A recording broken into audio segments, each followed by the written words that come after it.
In 1812, Ephraim Thayer and Hannah Taft gave birth to a daughter and named her Bathsheba. Born in Rhode Island, Bathsheba would spend her life living in the northeast United States, eventually finding herself in Connecticut, where she would meet a man named Judson Sherman. The two began to date, and on March 10, 1844, they were married, and she moved on to his farm. In 1851, Bathsheba had a son, Herbert Sherman, her only offspring, at least as far as the public record goes. It is believed that she gave birth to an additional 3 children, 2 more boys and a girl, but none of them lived long enough to ever be reflected in census data. Although there were rumors of Bathsheba being involved in witchcraft and ritualistic sacrifices after an infant in her care died after supposedly being impaled with a sewing needle, there was never any proof. And it was the 1800s. Modern medical science couldn't be depended upon to save a sick child, so Herbert was her only kin to outlive her. She carried on until 1885 when she went into a bout of paralysis that doctors at the time could not identify and never recovered, dying at the age of 73 years old. We can now infer that this incident was possibly related to a stroke. And that's basically the life of the real Bathsheba Sherman. However, the Conjuring character Bathsheba Sherman met a much darker fate. To learn how additional context of Bathsheba's life shaped the malevolent witch's spirit seen in The Conjuring, and how the character may have influenced later events, stick around to the end of this video.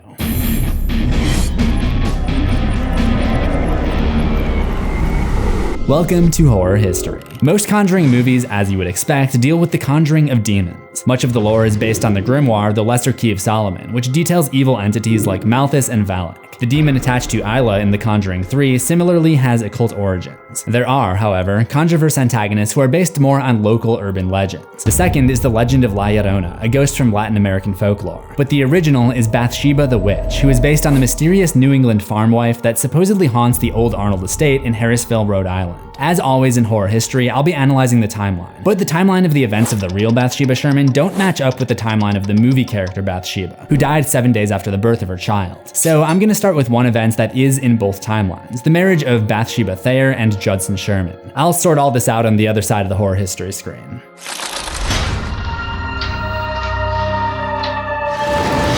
In real life, Bathsheba's marriage came in 1844, when she was 31 or 32 years old. In The Conjuring, Lorraine claims that the farmhouse was built in 1863 by Judson Sherman, and the way she says it makes it seem like Judson was married to Bathsheba at the time it was built. I'm assuming this was very shortly after their marriage. Typically, a couple moves in together immediately after marriage, so I'm just gonna call it the same year. Assuming her major life events came at similar ages, that means movie Bathsheba would have been born in about 1831, married in 1863, and had the baby in 1870, which leaves a pretty big gap between marriage and baby. Lorraine's research mentions that Bathsheba was caught by her husband sacrificing the 7-day-old child, but she never says with certainty that that was her first child. I mentioned the real-life Bathsheba being associated with rumors of other children having died young, and thus being excluded from the public record, and I think the movie leaves open this possibility based on the events that play out. Remember, when Carolyn is possessed by Bathsheba's spirit, she's not just targeting one daughter. She starts by going after the middle girl, Christine. It's only after that doesn't work that she tries to get April, the youngest. In the movie, Bathsheba's ties to witchcraft are explained by her lineage. It's stated that she's related to Marytown Estey, who was accused of witchcraft and hung during the Salem witch trials. She is also based off of a real person who lived 200 years earlier. The reason for these witch sacrifices, according to Lorraine, all ties into Satanism. They believed that they were elevating their status in the eyes of Satan. After Bathsheba,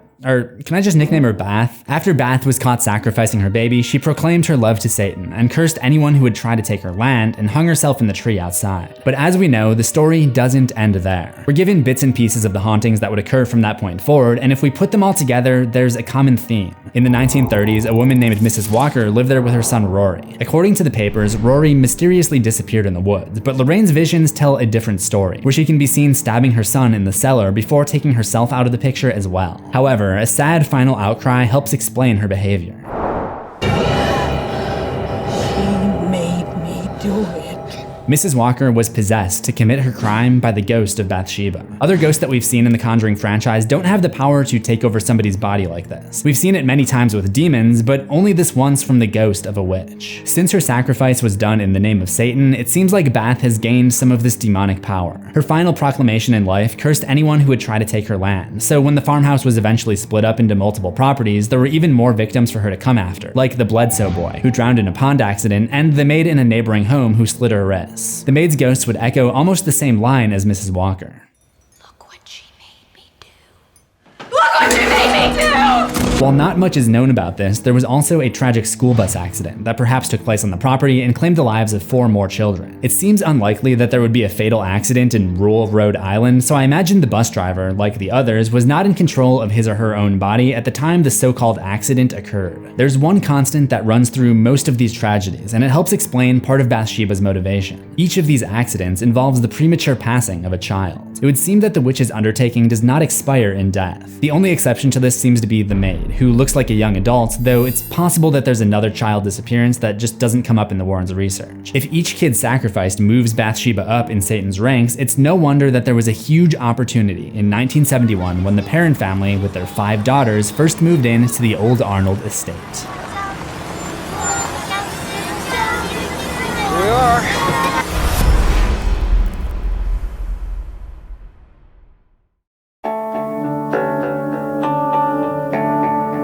It was fall of 1971 when Roger Perron purchased the farmhouse in an auction from the bank. However, despite Bathsheba's claim that she would curse anyone who tried to take her land, Roger was not the main object of her wrath. Instead, it was his wife, Carolyn, who suffered the most. After spending the first night there, she awakens with bruises after breaking in the new house with her husband, if you know what I mean. This was a new take on the stories written by Andrea Perron about her family's time in the house. In her trilogy of books, House of Darkness, House of Light, she explains that she feels Bathsheba despised Carolyn in particular, because she saw her as essentially taking over the mother figure in the house, and Bath was jealous. My mother was never allowed to assume her rightful position as mistress of the house. That's the bottom line. Whatever the spirit was that taunted and haunted my mother so supremely over a decade, was not willing to relinquish the position.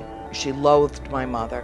She lusted after my father. Lusted. I use that word deliberately. In the books, Andrea claims that her mother was stabbed in the leg by the spirit with a sewing needle, which is the same weapon supposedly found lodged in the skull of that infant that died under Bathsheba's care. The fictional family also encountered a rancid smell moving around the house, and Bathsheba even went after the family dog. Each paranormal instance would often begin at 3:07 a.m., the official time of death of Bathsheba Sherman. This would continue onto the second night, where the evil witch pulled on Christine's ankle as she slept to terrorize her. It seems that Bathsheba also has the ability to mess with the TV signal and distracts Roger with a series of 3 knocks that send him searching around the house. There may be more than one meaning here. The activity towards Roger never seems malicious, unlike what happens to his wife and daughters. This could be interpreted as Bath trying to play with him, to kind of assume that matriarchal role. Then there's the fact that the knocking comes in 3s, which Ed Warren has his own theory about.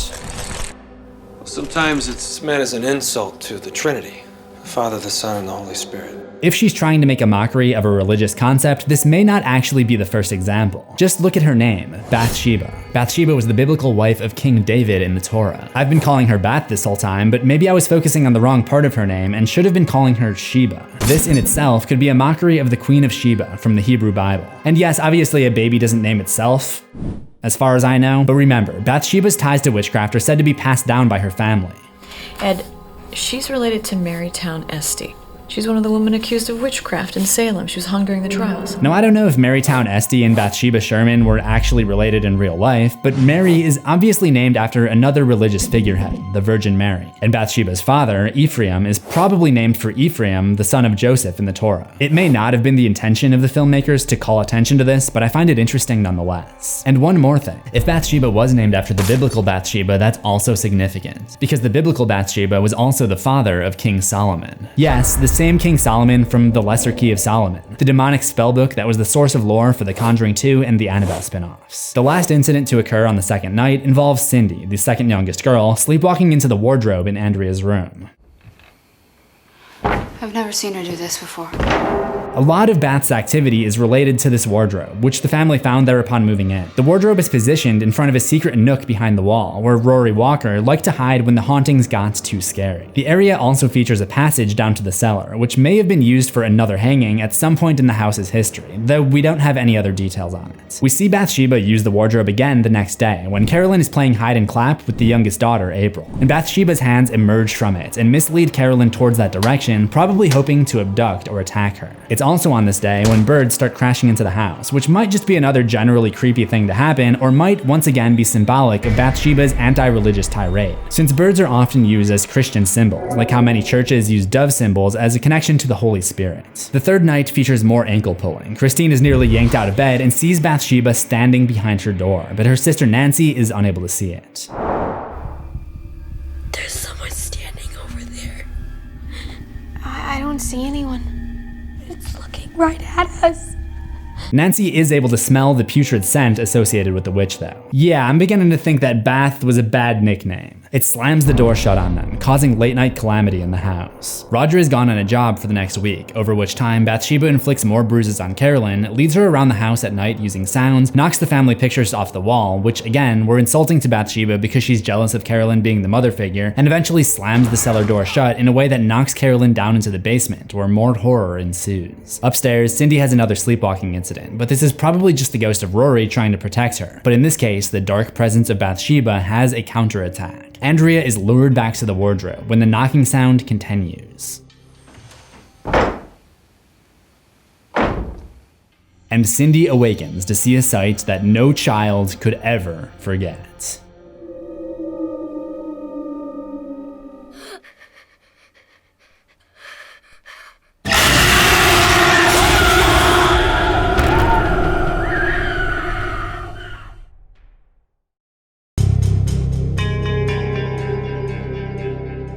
After more nights of turmoil, Carolyn and Roger enlist the help of renowned paranormal investigators Ed and Lorraine Warren on November 1st, 1971. And when Lorraine sees the dark presence latched onto the family, Bathsheba immediately sees her as a threat and begins plotting to how she can ward them off. She latches onto Lorraine, essentially following her home to see what's important to her, and she witnesses her receiving this locket from her daughter Judy. The next night, when the Warrens return to the estate, Ed places holy items around the house to try to draw a reaction out of the spirits. There is some activity at 9:18 p.m. in the cellar, and after they investigate it and find nothing, Bathsheba tries to slam the door on Carolyn, but she's able to jump out of the way. The relentless attacks are really starting to get to her, which I imagine is just what Bathsheba planned for. I'm exhausted. I'm just gonna take a nap. The late nights they're getting to me. This leaves her alone and vulnerable, while Lorraine is outside helping with the laundry, and the two make eye contact before Bathsheba attacks Carolyn in her sleep and possesses her body by puking in her mouth. Yeah, if you're not familiar, that's pretty much always how possession is done in the Conjuring movies. When Lorraine makes it upstairs, Carolyn acts like she's fine, so this must be Bathsheba manipulating her and trying to hide from Lorraine. That night, there's another sleepwalking incident, but this time, Lorraine finds the area behind the wardrobe, eventually falling down into the basement cellar. But as she tries to escape, she too is attacked by Bathsheba, which if you think about it makes sense. Not only is she trying to help the family, but she's also taken on a supportive motherly role. For example, she was helping out with laundry while Carolyn was trying to rest.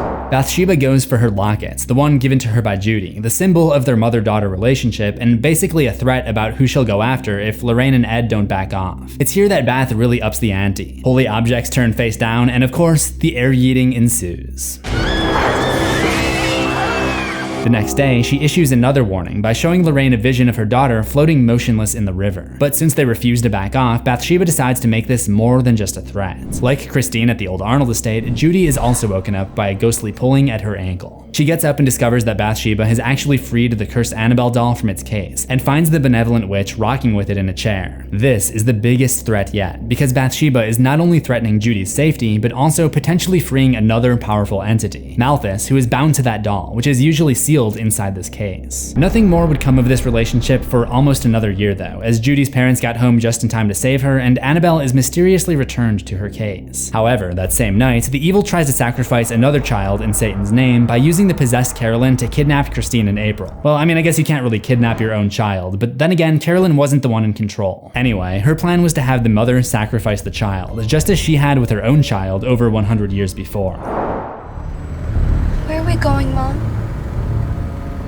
On a fantastic trip to the Bahamas! No, they actually go back to the haunted house, believe it or not. When she got home, Drew must have noticed something was wrong and tried to stop her. She took the kids down to the cellar and tried to stab Christine with a pair of scissors. Drew was able to hold her off, and when Ed and Officer Brad Hamilton show up to the scene, it takes all three men to wrestle the scissors out of her hands. They try to carry her out of the house and get her to a church, but this causes bruises to appear all over her body, as they have been since they first arrived there. But also, her skin sears as they try to leave the house. She won't let her leave the house. What? What do you mean? If we take her out, the witch will kill her. They end up tying her to a chair to perform the exorcism, and this causes the entire house to shake and birds to crash in from all directions. When Ed commands Bathsheba to reveal herself, it is her face that pokes through the sheet rather than Carolyn's. She levitates off the ground, inverts, and tries to bust through the ceiling, laughing hysterically at their attempts to stop her, claiming that Carolyn is already gone. She breaks free and goes after April with a pair of scissors, so Ed, in one last-ditch effort, calls Bathsheba out by name and attempts to condemn her back to hell. However, I don't think it was this alone that managed to stop her. Even though she had been possessed, the real Carolyn was still down in there somewhere.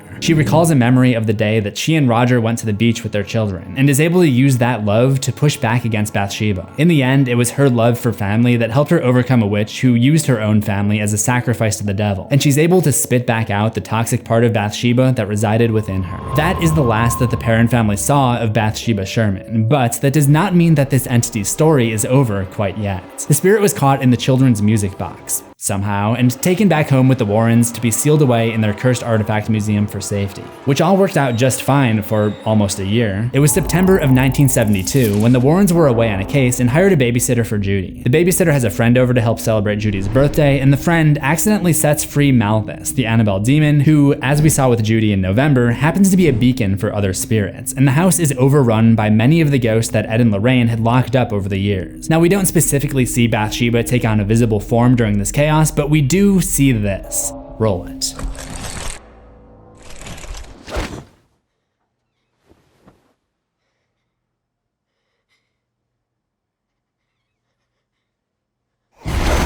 Judy is pulled out of bed by the ankle, just as her and Christine Perron had been by Bathsheba the prior year. Could this be an example of Malthus and Bathsheba teaming up against Judy just as they had in The Conjuring? Or is this simply a case of Malthus having learned from Bathsheba and deciding to take Judy's ankle into its own hands? Either way, it seems like old Bath will never quite be done causing trouble in the human world, whether she materializes in it or not. While we only have these two brief interactions between them, there is a lot more to learn about Malthus, and what makes it one of the most powerful entities in the Conjureverse lore. So click that video on the left to see me analyze the entire history of Malthus, and let me know what other Conjureverse characters you'd like to see covered here on Horror History. Remember to subscribe to CZ's World for new horrors every week, ring the death bell for all notifications, and I'll see you in the next one. Assuming we both survive. And you can start by getting that COVID vaccine.